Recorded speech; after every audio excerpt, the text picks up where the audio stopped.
All right, ladies and gentlemen, welcome to Transforming Lives podcast. I'm your host, Tony Kimble, and this is still the series 50 Educators from 50 States. It's always an exciting moment when I have the opportunity to talk to a person that's from Mississippi. Okay. And today, I'm sorry, as you're listening, do I favor Mississippi? Absolutely. I was born and raised in Mississippi, so I favor the state of Mississippi. And there's no question about today. Uh, my next guest is an individual, this gentleman. We've met on social media, and I was consuming his content. And when I look at the content of mental health, when I look at how do you help uh, children that are fatherless. Those are two important points that I think our society needs, but more importantly, our culture and the African American culture needs. Everybody needs it, but I still want to put an emphasis on. So I'm super excited about this conversation that we're going to have. Because when you talk about workplace culture, when you talk about the impact of being fatherless, these conversations cannot be avoided. You have to have them. So today, I'm excited to bring on Transforming Lives podcast, Dr. Clayton Barksdale. Welcome. Thank you, sir. Thank you so much. Thanks for having me. Absolutely. I'm excited on this conversation we're about to have, and just not just putting information. It's cool to put information on social media, but Correct. really pinpoint some of these topics that we should address. Because if you're talking about having a successful school, you don't get that from Amazon. It's some work that you have to put in. Yeah. That's it. You know, I'm kind of reminded of when I was in school, you get my doctorate degree and my master's and my bachelor's.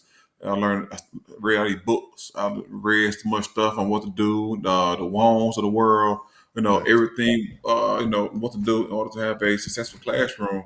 But really, man, in real life, that stuff doesn't translate. It may translate for certain schools, Yeah. but depending on what school that you work in, certain things don't work. So a lot of things that you have to implement are things that you kind of learn on the fly about talking to people, about watching podcasts like yours, and it's really just about being exposed to it. So I spent 23 years, in education, and I learned a great deal, and I've written several books, to kind of put out what I learned because I think his name is Wong. He wrote the book. I think he discussed, discipline, a certain way you discipline kids. Hmm. The way he do it or did it, at a school may not apply to a urban school. It may not Right. apply. It may apply to a rural school.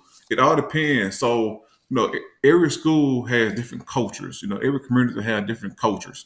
So it's up to us, as leaders in the field, myself, you, and other people watching the podcast, to not only be doers, but also to be writers and researchers, and then write about our experiences, so other people that may be experiencing what you are experiencing, they have a guide, and breadcrumbs.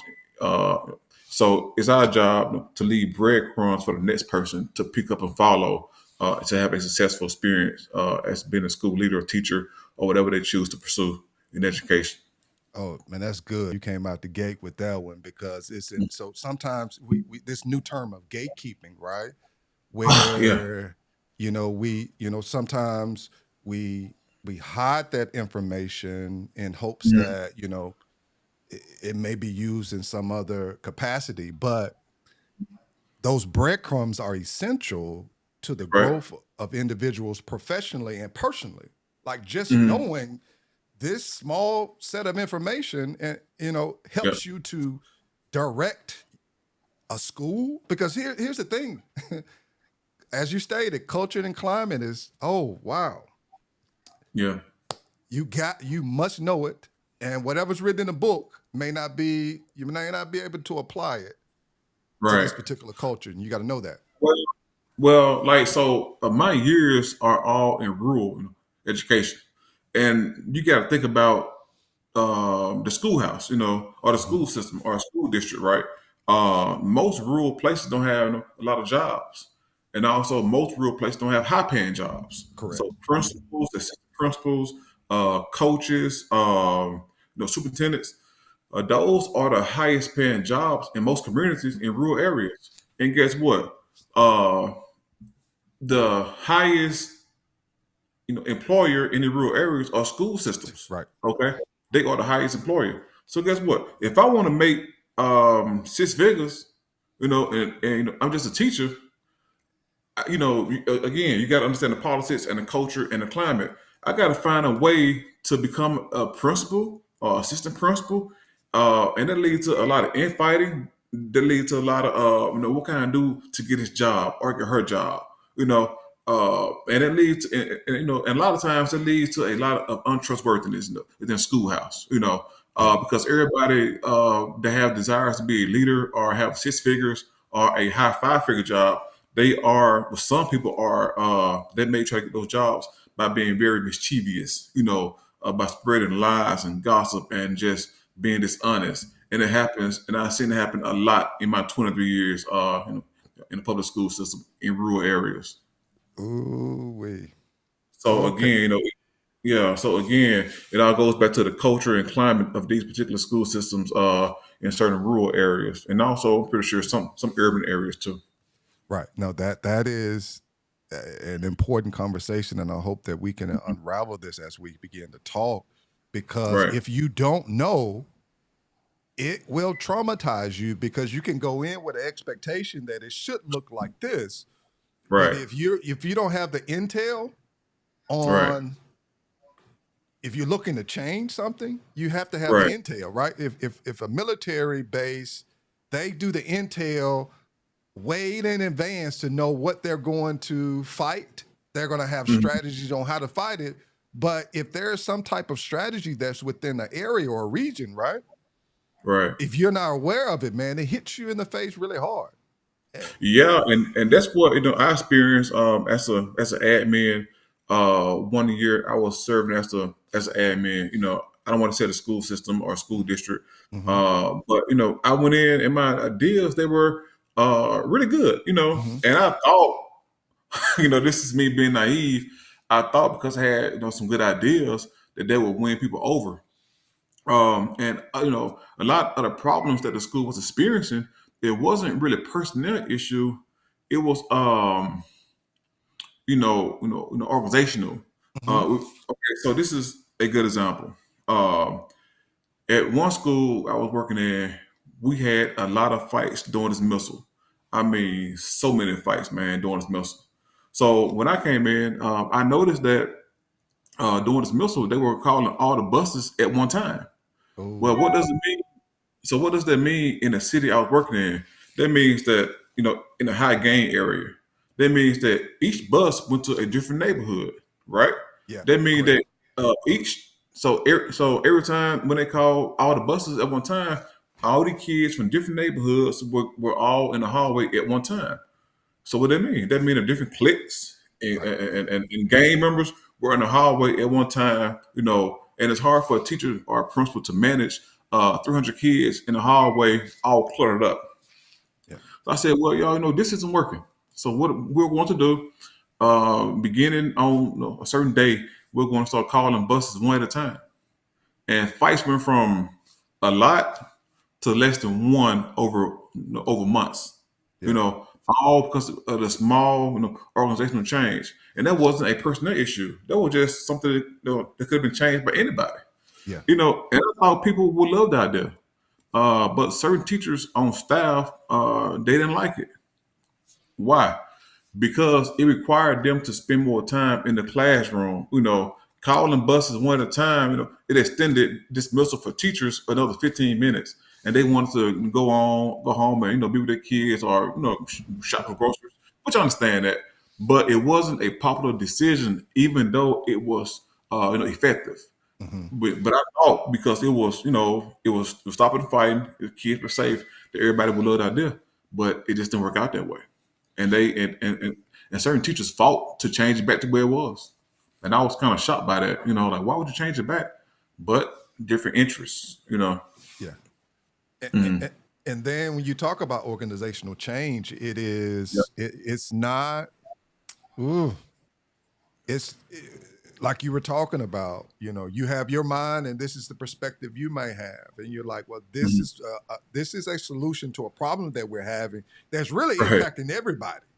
That's right. But if everyone doesn't see it in that light, they think it's a Hmm. way to diminish their self-interest. And That's right. yeah, so culture and climate is something that we have to address when we talk about transformation. And Hmm.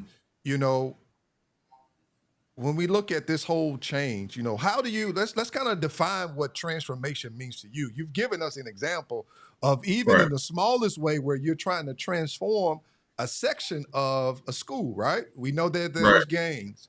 And if I see I see this person and whatever they don't have on what they need to have on, or they said they looked at me wrong, I want to stand up because that's the way that it's on the street, but we can't have that in our school because it's not effective. So how do you define transformation when Well, it's first, I'm not a big talker. I know it may seem different on social media, but I'm a better writer than talker and speaker. That's for sure. Um, but so when I go into these conversations, whether it be with my principals or people that I'm consulting, I try to keep my responses short for the Mhm. most part. I think people remember short responses. Yeah. Not with you right now, but just with my school leaders or the people that I'm consulting. So transformation to me means again, how can I? Because I try to personalize every definition. I try to make it personal to me. How Hmm. can I go into the school or this community and make it better?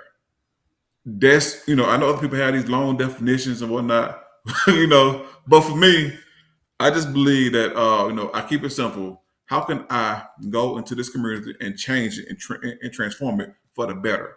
So everything that I put forth, whether it be books or speaking engagements, I always try to lead. Uh, I would try to lead the community better than how it was before I got. So just to simplify, transformative means how can I go into a system, a school, a community, and make it better for the next person? And just to give you another example, when I was serving as an admin, we had several fights, inside the gym area of the Hmm. school. Yeah. We had several. So how they had it organized before I got there was kind of the school had four PE teachers, and all PE teachers were in the gym at one time with all their classes. Yeah. And that's four teachers, say about 20 kids, 25 kids per teacher. That's 100 kids in the gym, and and it's hard to manage. So the gym was a hotbed of activity of just it was the school hotspot. Yeah. Okay, if the fight didn't happen in the gym, once I pulled students out to find out what happened to investigate, well, in the gym, he said this about me, and that led to a fight in another classroom. Hmm. So the gym was really a big hotspot. So what I did, I called them out, my coaches. I told them what happened. We looked over the data, and I showed them that the gym was a hotspot of activity. I said, so this isn't working for the school. I said, so I'm going to assign you all days. So on Monday, coach, you go to the gym, and y'all other three coaches, y'all go to your classroom. You can go to the baseball field, football field. You go wherever you want to go, but all four classes can't be in the gym at one time. That's no Yeah. longer allowed. Yeah. And guess what? Fights, problems in the school were reduced by I say about 90%. Hmm. About 90%. But again, it wasn't a popular decision, but it was working for the students. You know, Right. it was working. Fights were down, and the behavior problems were down, and it was beginning to be a really structured environment. But not talking about the coaches because I'm not on them, anymore. This isn't about the coaches. But what I learned was, if you come into an environment where people are used to chaos, you know, Mm. they don't like structure Mm. because I learned that people they can hide their deficiencies in all the chaos, you know. Yeah. But as everything is being aligned, it's being organized. That means that if you're doing wrong, you're gonna stand out. Yeah. You know, you no longer can hide. You can't hide. Coming in late, 10 minutes or 15 minutes. If the school, if your kids are at the doorway waiting on you, you Yeah. know. So people they didn't like being exposed like that Yeah. because as the school was getting better, the people that were kind of lacking on their job, they were beginning to be exposed for not being the teacher that they thought they were, you know. Yeah. And again, I'm not talking about the one particular school. I'm talking about just my experience within 23 years in education. Right. No, this is important. One of my backgrounds is uh, I was a coach. I was coached many sports, and Hmm. then moving into leadership, my perspective changed because the Oh yeah, things that you're talking about right now, they cause inconvenience for the coach, yeah, but that inconvenience, when you weigh it out, it is okay because yeah. I'm used to being in the gym, and okay, we all kind of we kind of tag team this, and we're all there. But if I move to another area, right, I have to stand on Yeah. my own 10 toes, and I have to Yeah, be yeah. aware of it. And then now the accountability—that's basically what happens. Now the Mm, accountability is there, and like my mindset had to shift because if you say you're going to do what's best for the children, it comes with sometimes a fight because it exposes, like what you're talking about. Once it exposes, it has to be some type of change in the other person or the right. entity that's there, and it's a fight. Like it's not easy to bring change. It's not. It is what it is. Yeah, Like but it's kind of crazy because you would think like, why would I have to fight for something that's beneficial for the kids, And everybody that's in the schoolhouse major in education to help kids. Why, and we see the data, we see that this is a hotspot, we see that this change is helping kids. Why is it a fight to implement this change? It's kind of funny, man, but that's how it is. yeah, no, this is important. Now, this is a good conversation. I hope that those that are listening, I think they Mhm. probably can resonate with this conversation because as a school leader, or if you're over at the department, and if you're talking about seeing a difference in your department or your school, you have to address. I love what you talked about, those hot spots. Eh, Yeah, and so let me provide another example. Um, so when I was again a school leader, um, we had a lot of fights, screaming in the hallway. It was just once the bell ring, it was every man for himself. mm, Okay, we had six. You had three grade levels in the hallway at one time, going to different classes. Okay, so when I came in, I recognized that some grade levels certain grade levels were on the hallways with other grade levels. So you might have sixth grade on the hallway with eighth grade, seventh grade on sixth grade hallway. And it just wasn't organized. So the following year, once I got the data, I reviewed it, I looked at it, and I said, okay, so we're going to put every grade level on its own individual hallway. Okay, this one level of protection. And then what we're gonna do, we're going to assign every grade level a bell. So sixth grade move first with the first bell. Then sixth grade tardy bell is seventh grade bell to move. And then mm, seventh grade tardy bell is eighth grade bell to move. That way only one grade level is in the hallway at one time. And myself and my security guard and AP, we floated the hallway to make sure everything was going. And hallway running, fights, confusion, chaos, it was reduced, man, to zero. Nothing happened. I mean, it was a really, really, really safe school. But again, certain people, on staff with some really good connections, they didn't like the change. yeah, They didn't like to change. So I spent a lot of my time my last year there, going back and forth to the central office, trying to plead my case on why this change is necessary. Showing people the data, showing it's working, showing how people were getting into fights before the change happened to now everybody is safe, and secure. But my last year, man, I was in the central office almost every day trying to defend these decisions. And as you know, it just really took a toll on me. Like, yeah, and not only that, you know, it had gotten so bad that certain people. I had to actually go to the to the MBI, Mississippi Bureau of Investigations, because they wanted me gone so bad that they actually were writing letters, anonymous letters on me to my wife, to my wife's school, to jobs around the community to try to blackball me from getting other jobs.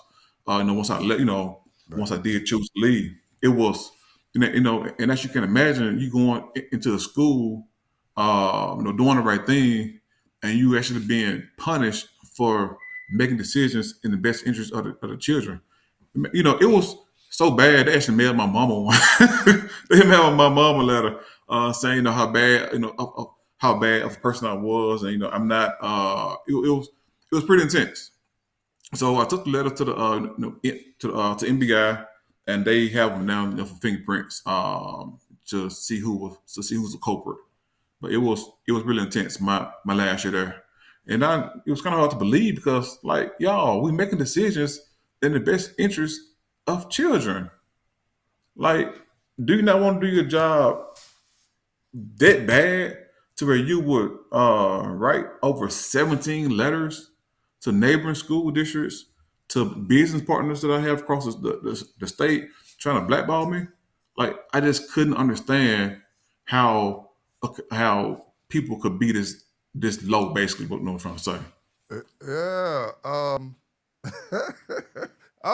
I'm understanding what you're saying. I'm Too much for processing. you? No, Too no, much? no, it's good. No, the next word is trauma. That's the word, trauma. Yeah. And I was It traumatized. Yeah, I was yeah, traumatized, man. Yeah, I was traumatized, but I can't lie. yeah. And I spent several nights, man. I lost sleep over it because I was like, all right, baby, like me and my wife talking. I said, Mhm, baby, like these things going on. Like I can't believe this is happening. Like mhm. I couldn't believe it, and I still can't believe it. To know that people would do something like this, Yeah. and I have a background, man, in counseling, and every decision I made, even when I called people in to have a tough conversation with them, they were always, measured. I Mhm. don't want people to leave my office feeling like they were being attacked. Yeah. And plus, I was new coming in, so these people were working together for years. So I'm Mm. recognized. So I knew that I was an outsider, Yeah. and I had to come in with being really kind, and every approach was measured. And it was the school was so bad before I got there, man. Behavior wise, that subs they wanted to come in the building, but Mm. after a couple months, of my leadership, well, I'm saying about after 6 months of my leadership, subs were knocking on the door. Come to the school. Hey, Barksdale, you got some work for me? Got some work for me? I said, no, I don't have work today, but I tell you what, I would pay you out of pocket if you just go around to different classrooms, sit in while the teachers go get a break. I Mm. was I was that kind of leader, Yeah. and just to know that I was treated like that, it was really traumatizing. Right. Just to be honest, yeah, Yeah. And that's the disappointing part, right? We have expectations and those expectations don't line up.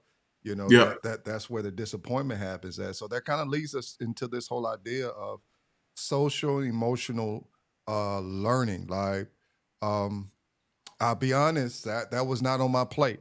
I yeah, didn't. I was like, okay, set this over here. We're not going to talk about it until I had experiences uh, professionally. I understand that trauma happens, yeah, and how do we, when we talk about strategies on dealing what you're talking about, where you have these extreme measures where I'm going to destroy you by any means possible. yes, sir, yeah, And yeah, maybe we can't fire you, but mhm, or and not insinuating that someone wanted to fire you, but just saying in general, just saying that people go to extreme measures to destroy you because maybe they don't understand how to express how they felt or how they feel or what's the best strategy to approach it. So if we could we kind of just talk about some social and emotional learning strategies adults uh, can use in these hostile environments because there are a lot yeah. of hostile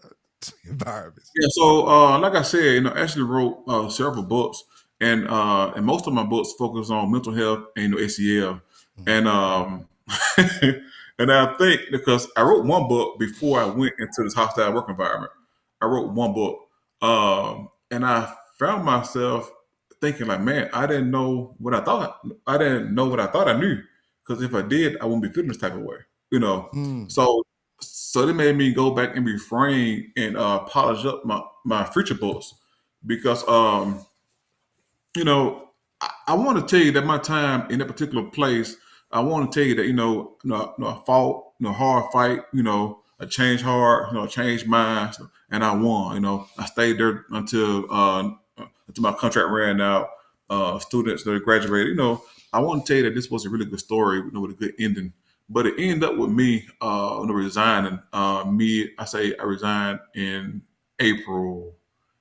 I was a month away from kids leaving in May, Mhm. but I left in April. It was just that crazy where the lawyers got involved, and I was spending more time in the central office trying to defend my positions. Yeah. And somebody told me that they said, Clay, you can stay there and you can fight and you can fight. But it's one thing to fight when the people, when you are fighting with the support of the people, you Mhm. know, that means that you have a wave with you. But if you're fighting by yourself, and you're constantly in the central office, facing suspensions and these type things for decisions that was, for the betterment of the school. Like, I'm gonna give you one example that happened. So before I took the job, I did what most people do. They went to Google and they type in the school name. Okay, Mhm. I Yeah. typed in the school name, and the first thing that popped up was gun violence. Student brought gun to school, Mhm. gun, all that kind of stuff. So I said, okay, it's my job to go in there and change the culture and the climate, okay, of this particular school. And I went in, and I identified some students that I think was worthy to be the face of the school.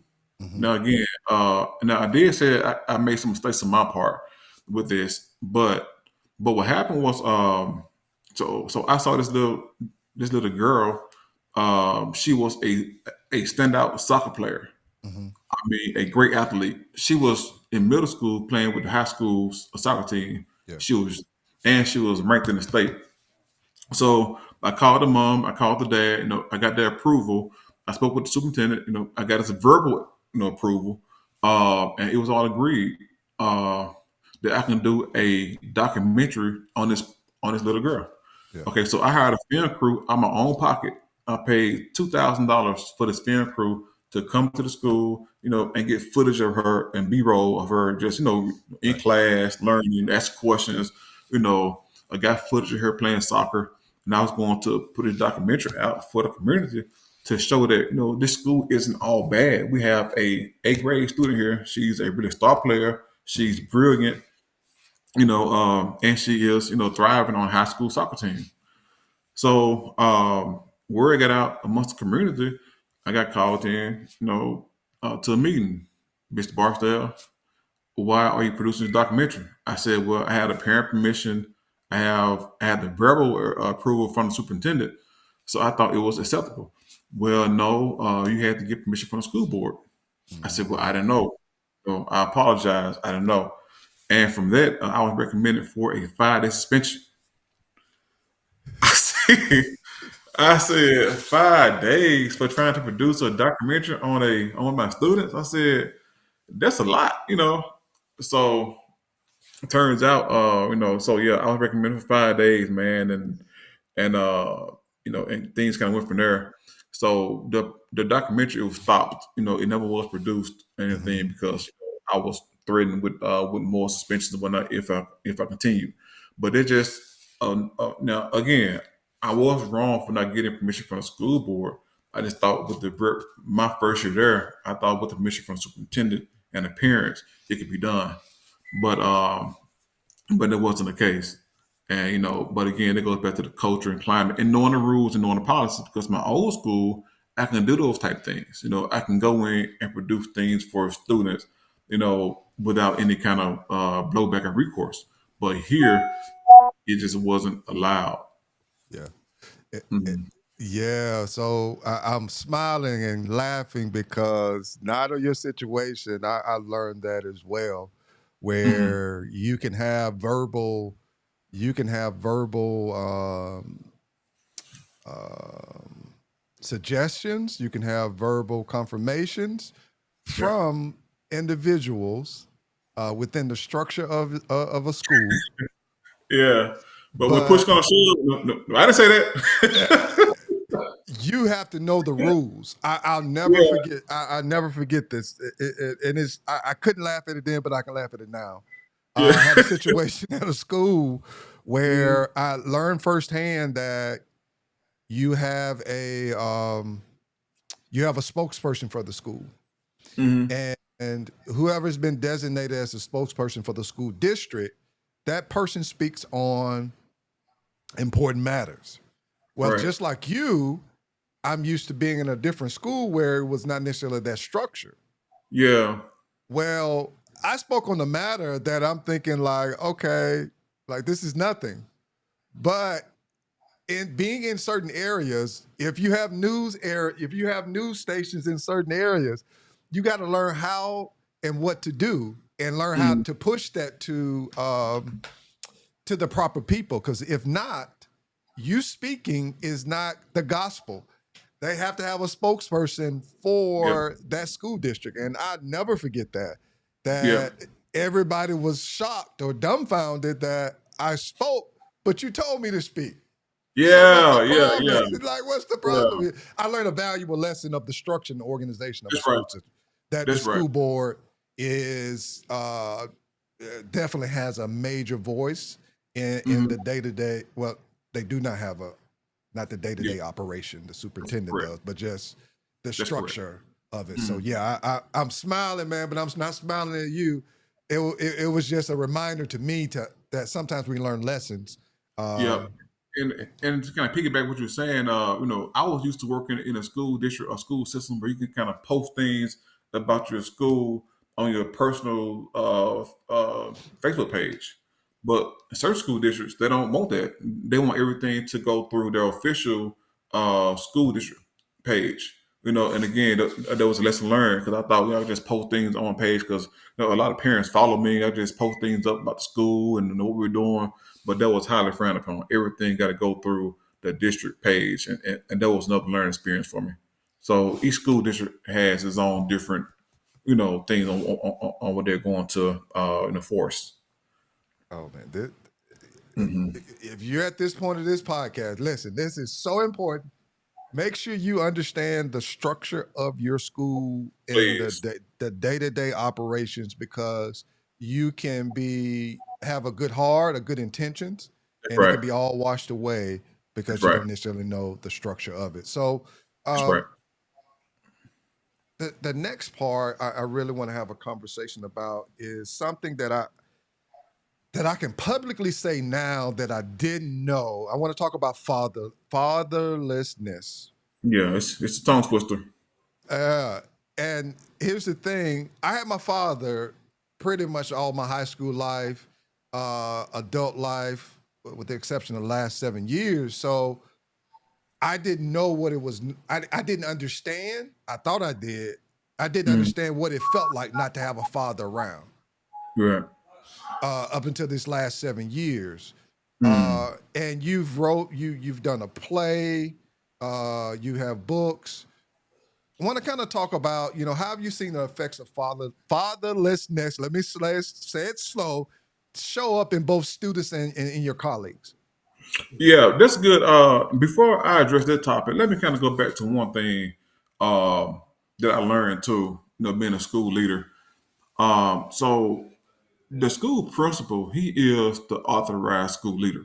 Okay, I think we all agree that that's the person that the school board voted to lead the school. Yeah. Okay, but inside the school, you have other people with powerful decision making, abilities that may be acting converse to the principal's decision makers.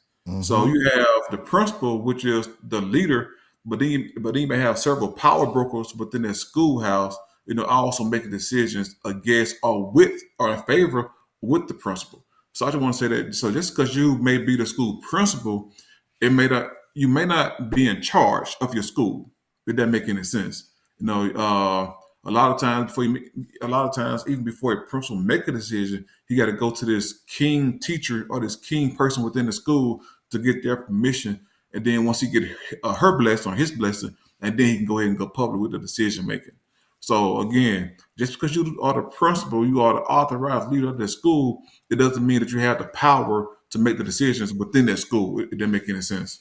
Oh no, it makes a lot of sense because leadership is influence. Yeah, That that's you, right. and it could be on paper, but when Yep, you go into organizations, you have to go through just this observation stage where you really see who makes the decisions. On right. paper, it may say this, Mhm. but in actuality, who really makes the decisions? I'm thankful you brought that back up because I think that's a solid point that leaders overlook sometimes because you can have your name on the paper or name on Yep. the desk, but a community Yeah, member might run the school, and that's not that's right. necessarily good, in my Yeah, opinion. yeah. I agree, but it is a reality though that you should be made aware of before you even go and get a seat in the office. Just know that you may be the leader, but you may not be the power broker within in that schoolhouse. But to speak about fatherlessness, and yeah, and it's a tongue twister. I get caught up all the time trying to pronounce it. Um, I grew up, in a single parent home. My mom, she raised me and my other siblings. Um, and my father, he stayed in the same town I lived in, but kind of, 2 miles or 3 miles down the road. So he Mm-hmm. wasn't in the house with us. And a lot of times he would call me, and my brothers, or sometimes just me, and tell me, hey son, put your clothes on. I'm gonna come get you. And like any 7-year-old kid, 8-year-old kid, I'd be excited. My dad coming to get me, Yeah. um, and I would wait for him for minutes, then hours before my mom tell me, "Hey, Clay, he ain't coming." Mm. And as you can imagine, that will take a really difficult, that will have a really profound, negative impact on a 7-year-old child, Yeah. and it did. Um, And for a long time, I didn't know how to process my emotions. It wasn't until I was in I think my mid 30s, my late 20s, I believe, where I actually had to just sit down and just kind of, address this head on, and it came with forgiveness. I had to forgive my father, because he ain't perfect, Yeah. and I had to forgive him. And I did, and we good now. We great. We talk on the phone. We friends, we buddies. But when I was growing up, he just wasn't there. Yeah. So fast forward, when I became a teacher, I began to see the same things in my kids' lives. They would say, "Miss Bardell, my dad come to get me this weekend. Right. We're gonna do this. We going to Memphis. We going to South Haven. They'd be all excited and everything. And once the weekend was up, or spring break, or Christmas was up, I would ask them, how was it? And they'll say, he didn't come. Yeah. So I began to see my life in the lives of my students. I Yeah. said, man, they going through the same thing I went through, Yeah. And it was then I just realized that I'm living a life to help and serve others. Um, and I wrote a book called Mom Words Daddy, and Mm-hmm. it's a children's book, but some adults have read it and they actually, found power and meaning, within the book. And the book lead them to know that it's not your fault. If your father isn't involved in your life, it's nothing that you did.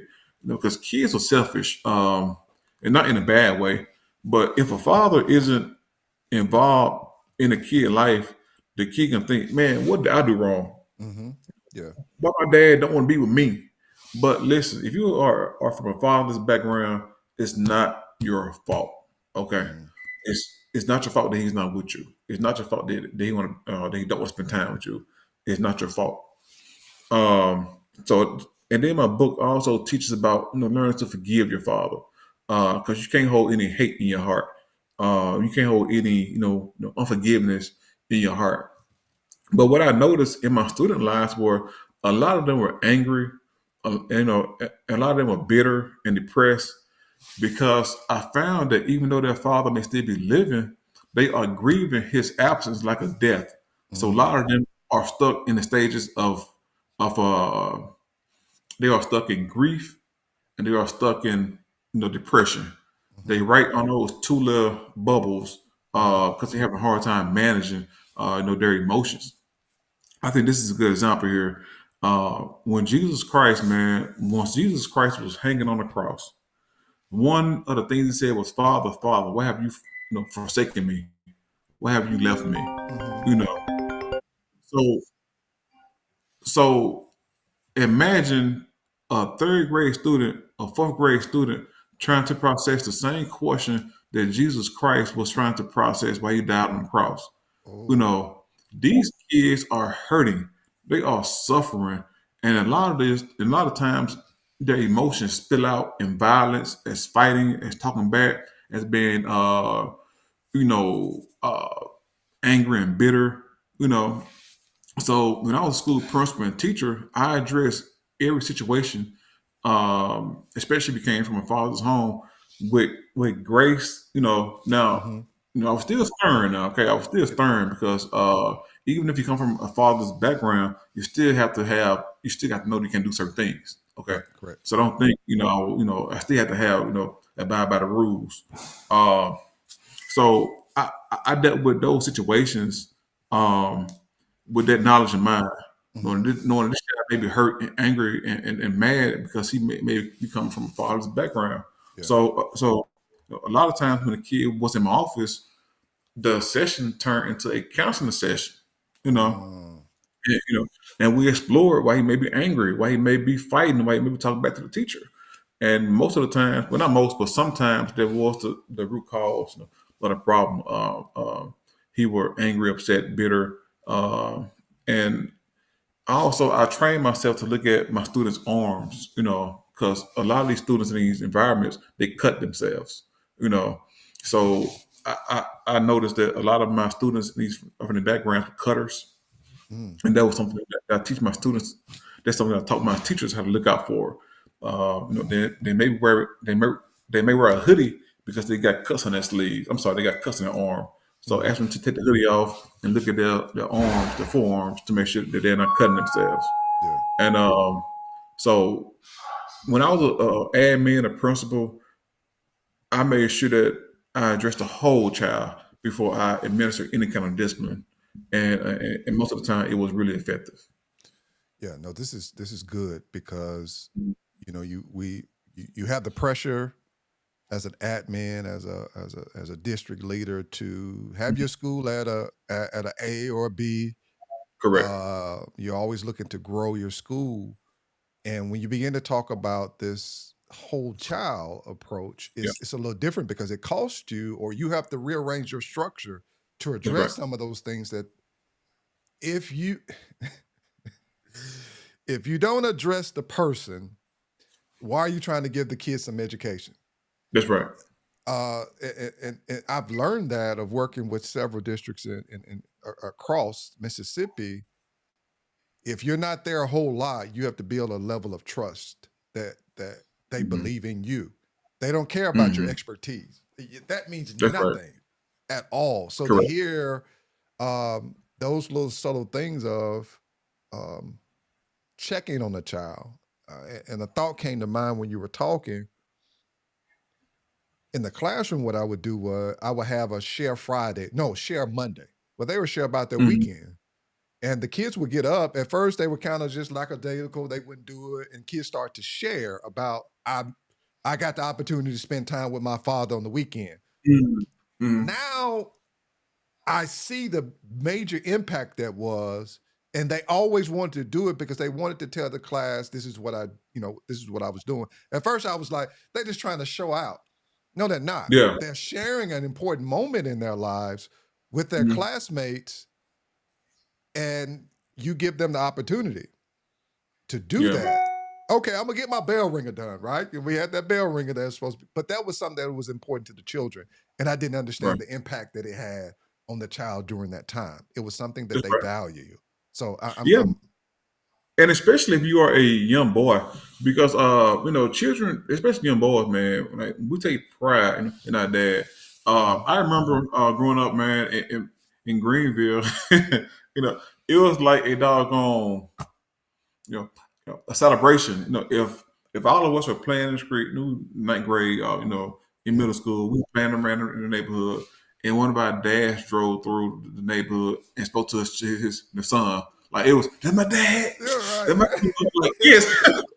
That's my I mean, it was a ceremony, like it right, was a right. ceremony to know that your dad passed through for a second, said hey to you, gave you $1 and drove Mhm, on off. Like it was a big deal for us as children to know that our dad came through the neighborhood for a second, gave us mhm. $1 and drove home. And then go what happened.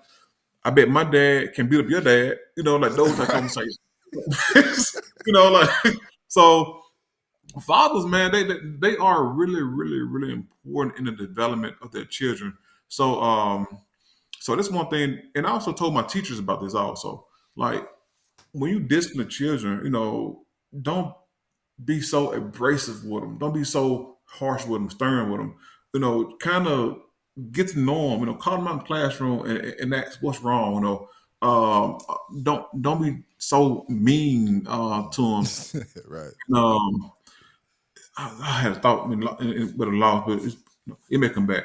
But that's the main thing. And when I was on admin, every faculty meeting, we use it as a time to build character, okay, Mhm, and address SEL and mental health. And we use the first 10 minutes to talk about our day, to talk about something that may be pressing upon us. And we use one of my books as a guide, mhm. to lead the faculty meetings. Tell me something, that you did today that changed the life of a child life, for the better. That was one topic, and teachers would raise their hand, and ask questions. Tell me one good thing about Miss Johnson. I would have teachers to kind of tell them to say good things about other teachers, within the building to kind of build a culture of, we are the positive here. We're not a negative faculty and staff. Like we're gonna change the culture. So I wanted to have a positive, and inclusive culture for everybody. Even once kids got into a fight and they came to my office, I said, okay, Johnny and Mike, y'all got into a fight. But Johnny, before you leave here, you're gonna say two good things about Mike, and Mike gonna say two good things about Johnny. You know, and they'll be mad at Joe. I said, well, look, are you gonna do it, or you can get some more days at home? Okay, okay. I like Johnny's shoes. I like Johnny's haircut. What I'm saying. So you know, Yeah. it's small things that can change the tone of a really tense situation. And something else, man, but it slipped my mind. It may come back to me. But man, if you are a school principal, it's your job to shape and have a really positive school. You may have to push back, like I did, but you gotta do everything you can until you can't do it no more. No, this is good, and these are the practical things that um, Yeah, new practicality. leaders, new leaders, leaders in general need to do and hear. Where it's one thing to push individuals forward, but you need to also care about the person, and there Yeah, should be some type of visible sign that that's what you it care was. long term. Yeah. And school nowadays, man, it's so high stakes, high stress environment. Hmm. Um, and teachers, they are mandated to show growth in their students. Uh, a student may be a 1A or 1B, and it's the teacher's job to grow him to a 3 or 4 or 5, to Right. grow their level of proficiency. So a lot of times, man, teachers they get caught up in a data, Right. So Johnny no longer becomes Johnny. Johnny becomes a 1A or 1B or 2A or not proficient. And sometimes you get caught up in all that data stuff, the data talk. Right. But I just want to encourage teachers and principals and central office workers that these children, they're not data. They're children. So we got to take a step back, deep breathe, and then say, you know what, I'm going at this wrong. If I address Johnny as a person first, Mm-hmm. and a data point last, I'm certain that he will grow as a student. You know, but I think we're going at it wrong. I think we're going at it as if they're data points first and people last. If Yeah. you go in where he's a person first and data point last, he's going to grow as a child, both in academics and in character and in behavior. Oh, right. I agree wholeheartedly. Even Mhm. with the time, it's two perspectives here. Um, Being a black male going into schools, my background is mathematics. Oh wow! So sometimes I am the first, in many cases, if you're a black male in teaching math, it's the first time they have a black male teacher. So you take on that approach in that you have to look at them as people, That's right. as opposed to okay, well we got to get this person from a one like you're talking about from a 1B to to a 2A. Once Yeah. a kid knows that you care, and this is how I lead now. I tell them up Mhm. front before I introduce myself. If you're trying to figure it out, I care. If you're trying to Yep. figure that out right now, let me kind of tell you I care up front. It is bigger than me. I have that conversation now because kids have trouble trying to figure out, like, okay, I never have a black male math teacher. That's number one. Number two, how do I approach it myself? So I have to navigate their feelings. So that's a whole conversation. I'm gonna stop it with that, but that's a whole conversation that I'm learning that is so Mhm. much bigger than me when I That's go right. into a school. Yeah, That's right.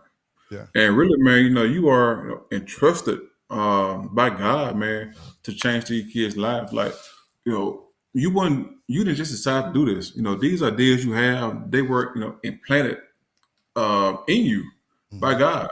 So Right, you are working within your field, and you got to know that every person that you're placed in front of, you have a mandate to change it for the better. You right. know, and if you go in there with that mindset, I'm more than certain that you will treat the job a little bit differently, knowing that you are on a mission from God. Right. And that's Mhm. important to know that. And it's a little different when you go in with that approach as But well.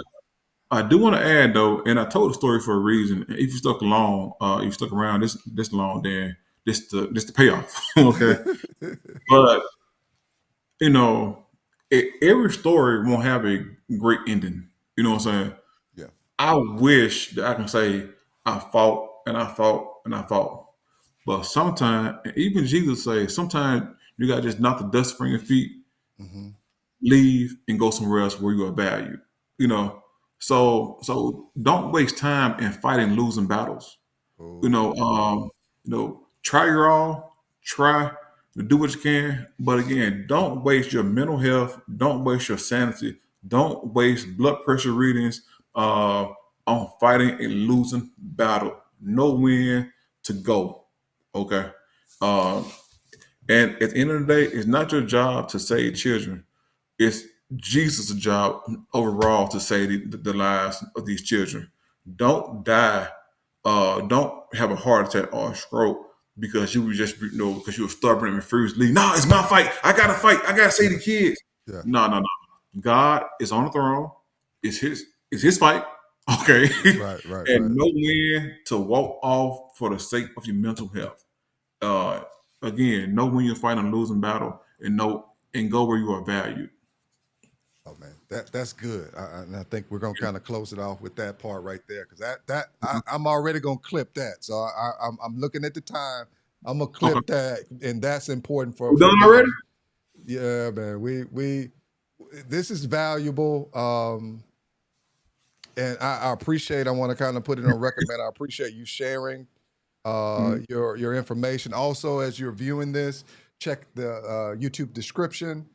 You will see how to access his books. Again, he's the executive director of the West Mississippi Education Consortium, Yep. and you can see all of his publications on the website. Just go there. Just click the link in the description. If this is on any other social media platform, it will be down there as well. So Dr. Barksdale, I appreciate you sharing what you've shared today. It's going to add value to those that listen to it. So, anything else you want to share before I kind of close this out? Yeah, the one last thing. Thanks for having me, Tony. Man, I appreciate it. I hope everybody that watch this, they learn something, their value, and add to their life in a positive way.